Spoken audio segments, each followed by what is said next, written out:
You noticed yesterday and the day before, when the questions in the webinars, there's 3 or 4 times they ask them, what do you do to get outside your comfort zone, and what do you do to scare yourself? Well, they're not looking very hard. I have 100 things like this you can do to scare yourself. 1,000. 1,000,000 would be an exaggeration. You're not looking too hard. But my favorite, and I'm lined up to do this one, not that one. I'm lined up to do that one. I don't have any volunteers. Everybody volunteers. They want to jump out of a jet plane with me and all this shit, but I had nobody volunteering for this. So don't fucking tell me you can't find shit to scare yourself. Now, speaking of scare yourself, my buddy, I'm being sarcastic, Love Means Zero, who I've actually tried to set up a deal with. Once I knew about him for many years, the tennis coach, but it never came to fruition. When he was going to be in New York for the New York Tennis Open, I wasn't there. But anyway, to make it long, it never happened. But what are your takeaways of Mr. Personality, the tennis coach, arguably the greatest tennis coach of all time? Make quick decisions. And he didn't give a fuck. Now, we could have a seminar from now until Christmas, and I could show you a high-performance person every night, a different person that thinks and acts and reacts exactly the same. I could do it till the year 2025. I could do it to the year 2100. I could do it to the year 2200. They're all plus or minus 5 or 10% exactly the same. And they're all not the antithesis of the kids that come here, but almost the antithesis of the kids that come here, except for the people that have, been world-class athletes or medalists at the Olympics or the World Championships or various martial arts things at the top of the food chain.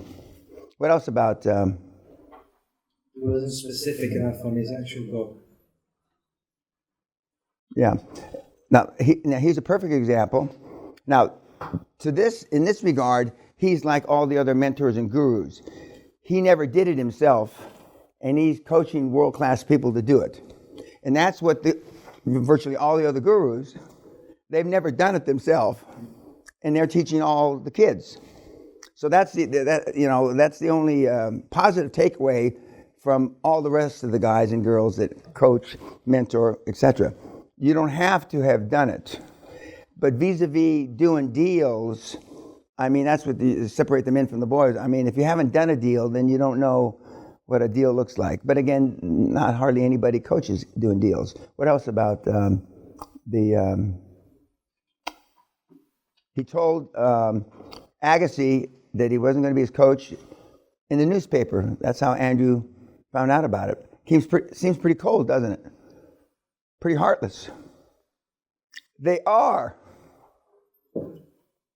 Very few of these guys, the world-class guys, give a shit about you. Well, you, for sure they don't give a shit about. But give a shit about anybody. Again, it's almost the antithesis of everybody that's watching this, notwithstanding they don't like our pocket handkerchiefs. They don't care. They're selfish. I'm not saying that you leave your unborn kid in a basket in the gutter, and I'm not talking about that kind of stuff. That's another degree of ruthlessness to me. And these people that do bad things to children and animals and dogs, I'm not talking about that. That's another degree. Those people, in my judgment, should just be shot and forget going to trial, waste a lot of money on trials and stuff. What else about him? He has the biggest ego in the world? Well, almost all the guys have gigantic egos. Some of them cover them up better. I don't cover my ego up so much, but I don't try to cover my ego up. When I was a young guy, I had to keep my mouth closed from time to time, which was very difficult for me, which you can probably imagine. But I've been talking shit.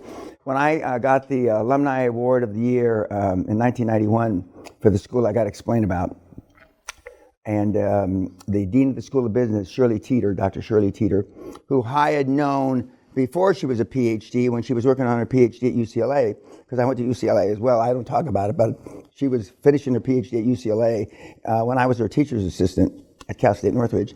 And they interviewed her and they said, Dr. Teeter, you've known Mr. Peña 25 years. You've seen him make a transition. What's the biggest change that you've seen? And she looked right in the camera. And this is a woman that never said a bad word in all the years I knew her. Never said a swear word ever, ever, ever. She wouldn't say shit if it was in her mouth. She looked straight into the camera and she says, the only thing the difference with Danny is his accomplishments caught up with his big fucking mouth. And I mean, I was standing, like, she was here with the camera, and I'm standing over here talking to somebody else. And I heard that, and it was like in The Exorcist, when his head spins around? I mean, I spun around, I couldn't believe my own ears. And, but she had some, obviously, pent-up animosity, because I used to really beat her like a rented mule. I used to slap her around, and I used to call her Olive Oil, like from the Popeye cartoons. And But so I've been talking shit for a long, long time. At that same event, when they interviewed my father, and I was just praying that they wouldn't interview him, but they did. And Dad, he never promised me he wouldn't say anything anymore, but he had already embarrassed me. Another award I got a couple of years before. I said, Dad, just don't talk. When they come to interview, just fade into the crowd. But he didn't fade into the crowd. And they said, Mr. Peña, you must be very proud of your son. He looks right into the camera again. Now, he said a lot of bad words all the time. He said, yes, my son's success. I'm very proud of my son, but my son's success is not because of me. It's in spite of me. Because he knew, that what he did, he kept me on the straight and narrow for the most part, even though I got a lot of trouble. My success in business had nothing to do with him, but he didn't give himself credit. My success in business had a lot to do with him. He just didn't connect the dots. Whereas most parents live vicariously off their kids. Most parents want a better life for their children, even the shitty parents. Okay?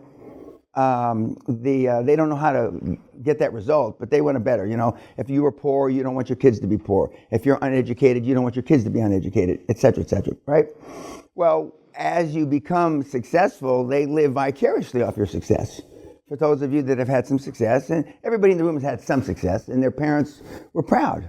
Now, you have sociopath, psychopath parents that aren't, but I'm talking about the regular, normal, meathead parents. But Dad wasn't, didn't live off of my success. He didn't understand it, and he just wanted to make sure that, as I told you before, that it wasn't drugs, and other than that, he was happy. Okay, anything else about the tennis guy? By the way, we're talking about the movie Love Means Zero, and which I would recommend that you look at. It's on YouTube. Is it on YouTube, Kat, or did we have to get it, bought it? Yeah, we had to buy it. Okay, we bought it. It's not on YouTube. Okay. And I think he produced 180 or 185 world champions, if I remember correctly. And the second best tennis coach in the world is, down with 20 champions, and he's at 180. And he's a guy that never played good tennis. In fact, I'm told he really couldn't hardly play tennis. But he was a hard taskmaster. Anything else about him? Yes, sir. He was a master of reward and punishment. Fear, correct. Fear works. If love got the job done, you wouldn't have to use the carrot and the stick. Carrot meaning reward, stick meaning, in the old days, stick meant really stick. And now it's just chastising and taking privileges away, etc. But he sold out to, I think it's IMG, the big management company, about 20 years ago, and he's still semi-active with the company, but he mostly goes around and does promotional stuff because I guess he's in his mid 80s now, maybe even older than that. 87, yeah. But and he's sitting there in his with his little skinny legs hanging out of these shorts. But I've never met him in person, but he's still one of the things I want to do this year. But when I'm in Florida, he's not in Florida, and when I was in New York, he wasn't in New York. It didn't work out. What else did you see last night? Like he was ever in like psychological warfare that most people leave off the table. Like he tried to, when he was coaching Becker, even though he wasn't as talented, he found like the smallest chink in the armor and exploited it. Well, I mean, it's no different than in business. Our chink in the armor and their armor when we're going into battle every day is, unfortunately, motivated sellers are motivated for a number of reasons, but normally they have no exit. They're sick. Their kids don't want the business. That's the chink in the armor of the seller. And we exploit the shit out of it. Legally, morally, and ethically. And ethics and morality swing in the wind. Everybody has their own moral and ethics. Legal is rule of law. But that's the chink in the armor of the sellers when we go after their businesses. And it is war. It is war. I mean, two people can't win. That's why when I hear win-win situations, I laugh. There are no win-win situations. That's a cliche metaphor that somebody, some Greek philosopher wrote 3,000 years ago about, but it doesn't exist in real life. There are no win-win. Okay, you saw something about fear last night, right? Was it fear? What? Program your mind. Pardon? Program your mind. Oh, okay, not fear. Okay, takeaways. It's about everything that we've talked about. Programming yourself. Kids are not programmed for success. Now, for those of you that have kids 0 to 7 or 8, and you decide to implement these things, your kids have a chance to be something really special. Now, all kids, not all kids, but kids are told they're special. But that's a load of shit, there's 3 billion of you. How special can you be? There's 3 billion of you. That's what I used to have, and when I was growing up, there wasn't 7.6 billion people. There was maybe 2 billion people. How special can I, East LA in the barrio, my dad's a cop. How fucking special is that?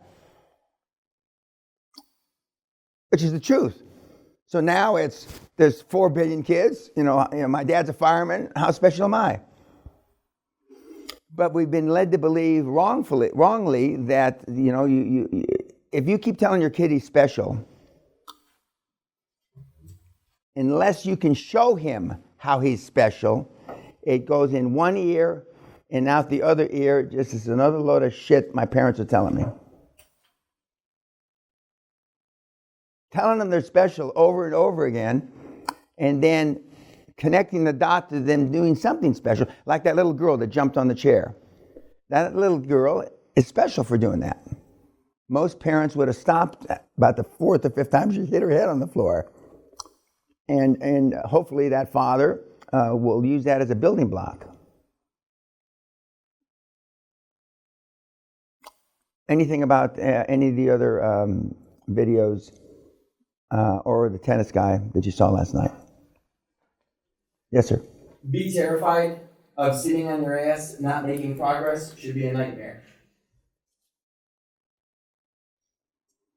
Well, then, most of the people on YouTube, and before you got here, you must have had a lot of nightmares.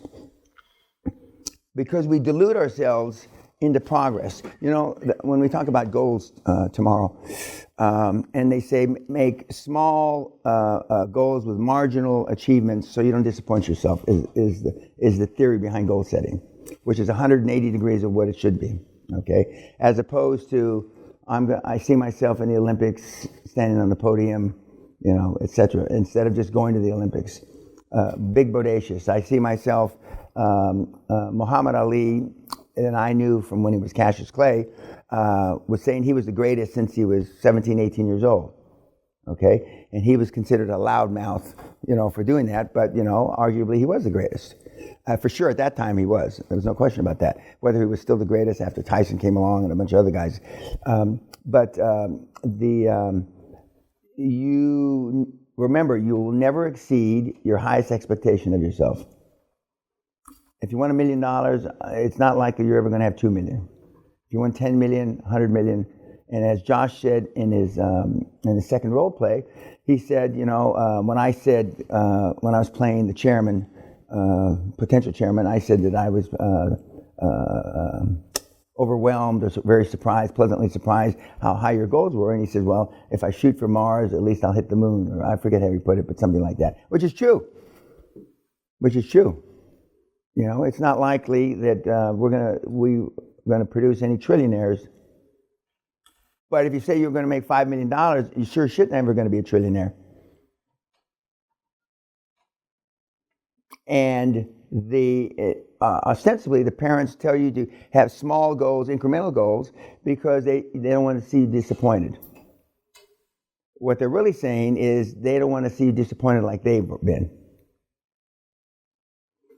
Because when they were disappointed, they gave up. And they don't want you to give up, so they don't want you to be disappointed. So they're really not having much confidence in you, really. And there are kids that go against the grain, that accomplish, supernatural things from extremely poverty-stricken backgrounds.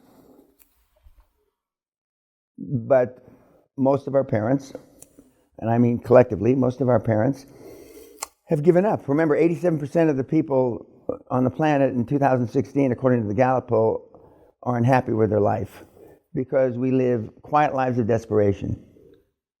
Now, we used to have an exercise in the seminar, we don't do it anymore, but who in your life is not living, well, I'll just ask the question, don't raise your hand though.